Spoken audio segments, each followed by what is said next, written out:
हम बेटा से आग्रह ही करेंगे, बेटा तुम जहाँ भी हो, जैसे भी ही को हो, तुम चल आओ, तुम्हारा जो भी दिक्कत है हम यहाँ सोल्व करेंगे। हमारा तबीयत खराब है, तुम आएगा तो हम दिखाने के लिए जाएंगे कि किसी तरह हमारा बेटा को खोज के ऊपर कर दीजिए और आगे जो कार्रवाई है वो कीजिए। जहाँ जिसके कारण वह भागा है, जो उसका सुसाइड नोट है, उसके ऊपर अगर कुछ होता है तो उस पर कीजिए। धमकी नहीं देता, नहीं वो भागता। पिता का दर्द पिता ही समझेंगे।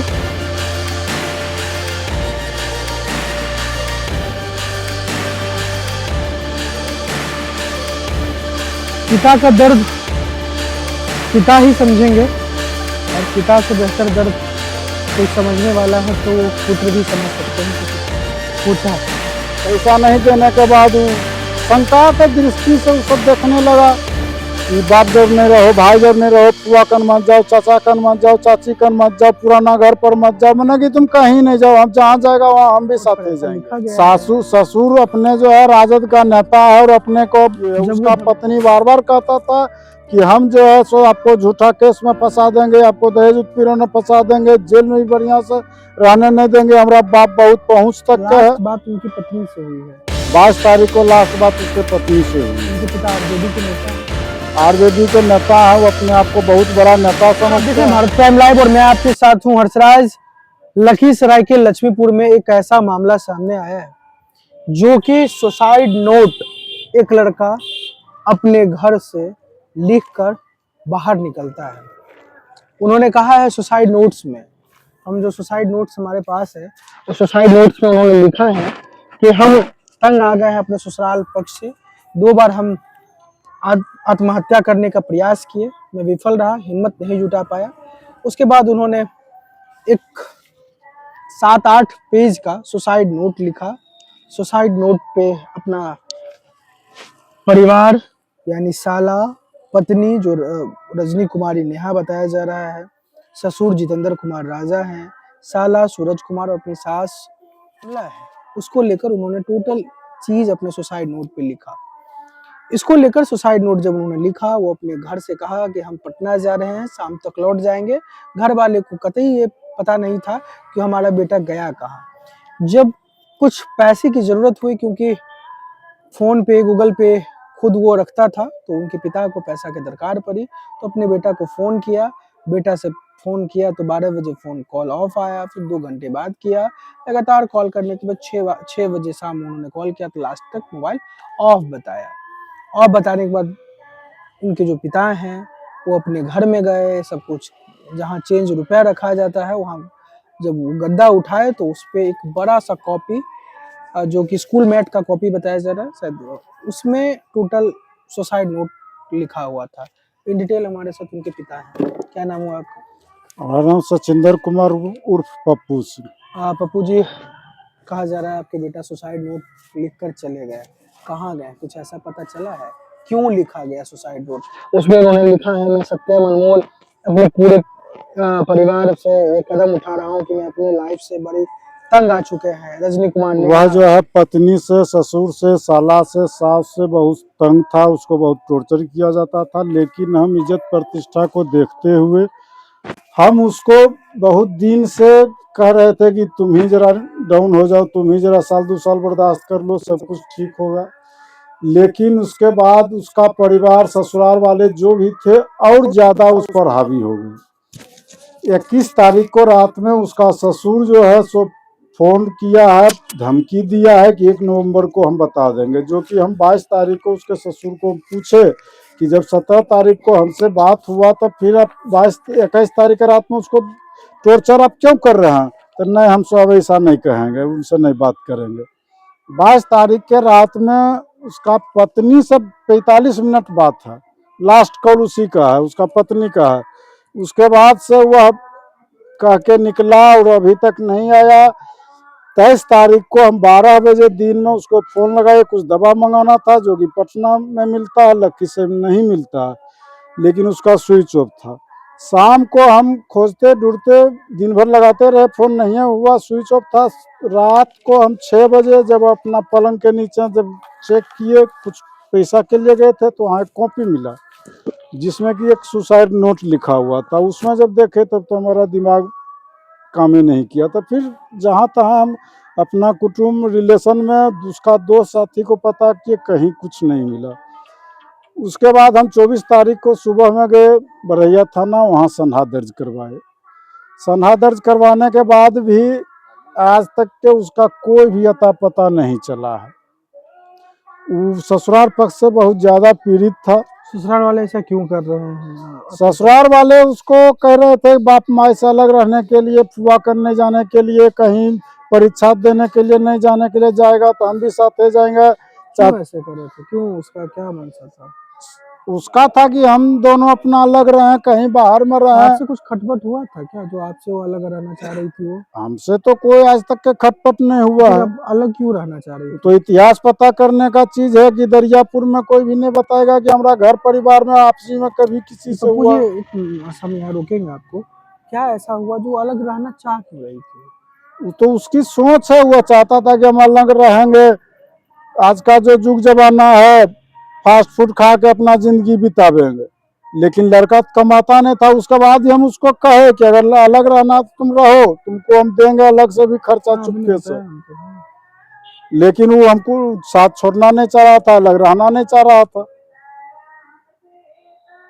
तो जो सुने कि दहेज प्रथा को लेकर वो केस करने की धमकी भी दे जब रहे थे। 24 तारीख को हम सनहा जब दर्ज कराए तो 26 तारीख को वो महिला थाना खगड़िया से हमको फोन आया कि ऐसे ऐसे रजनी कुमारी नेहा नाम की लड़की आपके विरुद्ध केस करने के लिए आए। तो हम पूछे वहाँ पर कि कौन कौन आवे तो आपके यहाँ, तो आप आइए, आपका पत्नी आपका बेटा। तो हम उनको बोले कि चलिए एक और सहयोग करने वाले हो गए कि हमारा बेटा को खोजने में आप भी तो मदद कीजिएगा, और आगे आपको है कुछ पता कि नहीं? तो नहीं, हमको नहीं पता।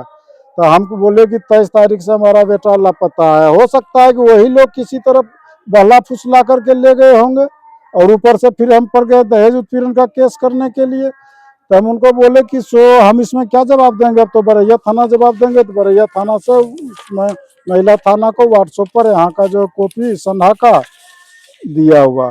बरैया थाना में आप आवेदन लिखे हैं और आवेदन के बाद एक सनहा दिए हैं टोटल चीज की। हमारे बेटा सुबह लगभग 5 बजे सुबह मेरे पुत्र सत्यम कुमार अनमोल घर से बाहर निकल कर वो पटना जाने के लिए कहा, और वो फिर शाम तक लौटा नहीं। नहीं, हाँ? नहीं लौटा।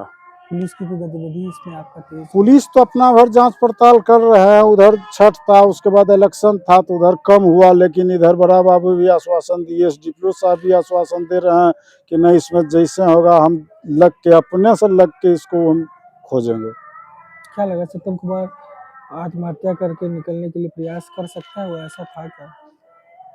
ऐसा तो कोई भी बाप नहीं सोचेगा कि हमारा बेटा आत्महत्या करे, और हम भी उससे विनती करते हैं कि तुम अगर कहीं हो आत्महत्या नहीं करो। सबसे बुज़दिल का काम है।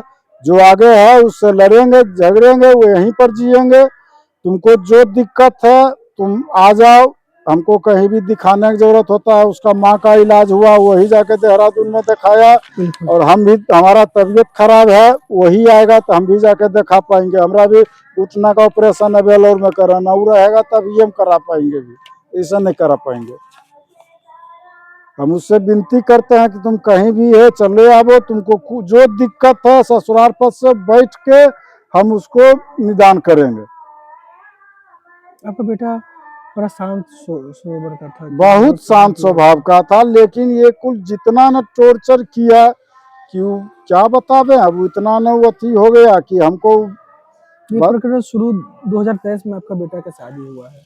शादी के बाद तुरंत शुरुआत हो गई है? शादी के बाद वो पटना में रह के कोचिंग करता था। कोचिंग में रहने के पीरियड में हम उसको खर्चा वर्चा देते थे। वो खर्चा से उधर भी मेंटेन करता था। हमको जानकारी इस चीज़ का नहीं था।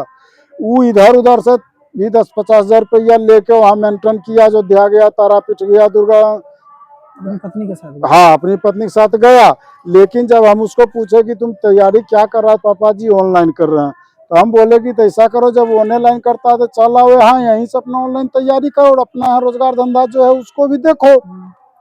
बोला हाँ पापा जी यही ठीक है। और कुछ साथी जो रहती भी चल आया, तो आ गया यहाँ। तो उसको खर्चा देने में वहाँ बना नहीं, अब बनता नहीं है कि यहाँ से कैसे देगा खर्चा, हम उसको देते नहीं थे। इस पर जो है सो उधर से हर वक्त उधर से पैसा का ही दबाव रहता था।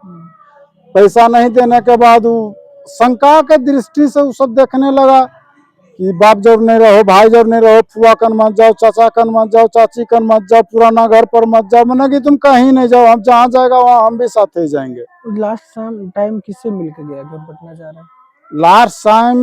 लास्ट टाइम उसको बात उसका पत्नी से हुआ। 21 तारीख के रात में उसका ससुर फोन किया है और उस फोन में वो लास्ट धमकी दिया है कि 1 नवंबर को हम बता देंगे।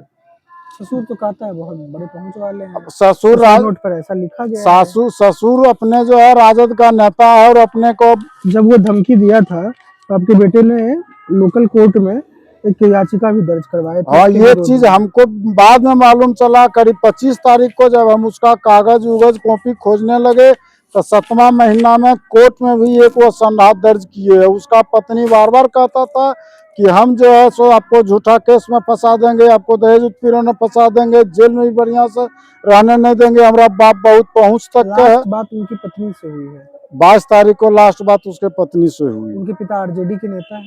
आरजेडी के नेता हैं, वो अपने आप को बहुत बड़ा नेता समझते क्या हैं। नाम है उनका? उनका नाम है जितेंद्र कुमार चौधरी, राजा चौधरी। हाँ। तो वो कहाँ के रहने वाले हैं? खगड़िया। घर रहमपुर हुआ लेकिन रहते हैं खगड़िया वार्ड नंबर। तो वो धमकी दिए थे पिछले छठ में, इस बार दिए हैं। पिछला महीना में 21 तारीख को धमकी दी है। 21 तारीख को रात में वो फोन किया, वो भी शराब पी के फोन किया। वो शराब का सेवन भी करते हैं। अपने दामाद को टॉर्चर करते थे, बहुत टॉर्चर करते थे। 17 तारीख के पहले 21 तारीख के पहले 17 तारीख को हमको राजा चौधरी से बात हुआ और बोले कि छठ के बाद हम लेके आ रहे हैं। हम बोले कि ठीक है पहुंचा दीजिए, उनका अपना घर है। उसके बाद फिर 21 तारीख को वो दामाद को टॉर्चर किए और धमकी दिए कि हम 1 नवंबर को बता देंगे। क्या बता दें कि हम क्या चीज हैं। तो आप जब आपके बेटा घर से निकल गए तो आप अपने उनके नहीं, जब उसका या फिर उसके अपनी बहू से बात की आपने? हम 22 तारीख को हम अपना संधि से बात किए और उनको बोले कि जब हमसे 17 तारीख को बात हुआ तब फिर उसके साथ क्यों टॉर्चर करते हैं। तो वो बोले कि नहीं हम उनसे अब बात नहीं करेंगे, सो जो किए सो किए, लेकिन धमकी तो दे चुके थे 1 नवंबर को हम बता देंगे। बहू से बात की आप? बहू से हम बात नहीं किया। बहू हमारे पर दहेज उत्पीड़न केस करने के लिए गया तो हम बात क्या करेंगे। बहू से हम बात करने लायक नहीं। बहू हमारे साथ मुंह लगा हुआ जवाब दिया था यहीं पे कि जहाँ जाएगा वहाँ हम भी जाएंगे। आज एक बहू और हमारे यहाँ है, आज तक उसका कोई आवाज नहीं सुना होगा। और ये बहू हमको मुंह लगा हुआ जवाब दिया था कि मुजफ्फरपुर जा रहा था कोई चीज का परीक्षा देने के लिए कि हम भी साथ जाएंगे।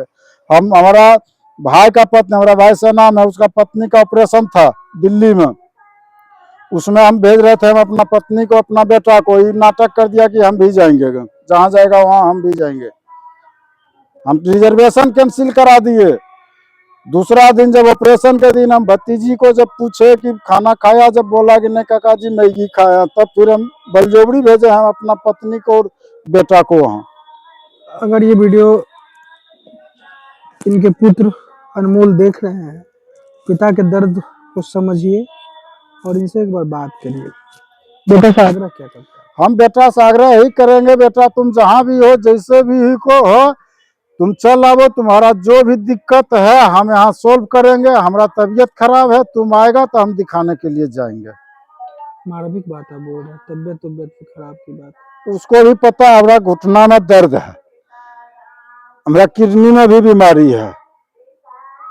उसका माँ को पिछला साल नवंबर में सर्वाइकल का ऑपरेशन हुआ, वही जाके करवाया है। अभी प्रशासन से गुहार क्या लगाते हैं? प्रशासन से गुहार है कि किसी तरह हमारा बेटा को खोज के ऊपर कर दीजिए और आगे जो कार्रवाई है वो कीजिए। जहाँ जिसके कारण वह भागा है, जो उसका सुसाइड नोट है, उसके ऊपर अगर कुछ होता है तो उस पर कीजिए। धमकी नहीं देता, नहीं वो भागता। पिता का दर्द पिता ही समझेंगे और पिता से बेहतर दर्द कोई समझने वाला है तो वो पुत्र भी समझ सकते हैं कि पिता को दर्द और क्या होता है अपने बच्चे को दूर करने के बाद। कोई भी पिता अपने बच्चे के भविष्य के लिए सोचेंगे, कुछ बेहतर करने के लिए सोचेंगे, उसकी भलाई के लिए पिता हमेशा कुछ ना कुछ बेहतर ही करेंगे। पिता जो अनमोल इनके पुत्र हैं वो सुसाइड नोट लिख कर गए हैं और इनका आग्रह है और विनती है कि जहाँ भी है बेटा आ जाओ और उनके बिना आए हुए ये इलाज नहीं करवाएंगे, क्योंकि वही इलाज करवाता था इनका और अपनी माँ का। तो निश्चित तौर पर बेटा जो लगाव होता है घर का, तो वो इनसे बेहतर कोई समझ नहीं सकता है। सास ससुर पर, यानी जो अनमोल के सास ससुर है, धमकी देने के बाद वो घर से निकला है और एक सुसाइड नोट लिख के वो निकला है। प्रशासन लगातार इस पर काम कर रही है और इन्होंने प्रशासन के साथ साथ बेटा से भी गुहार लगाया है। देखते रहिए भारत प्राइम लाइव।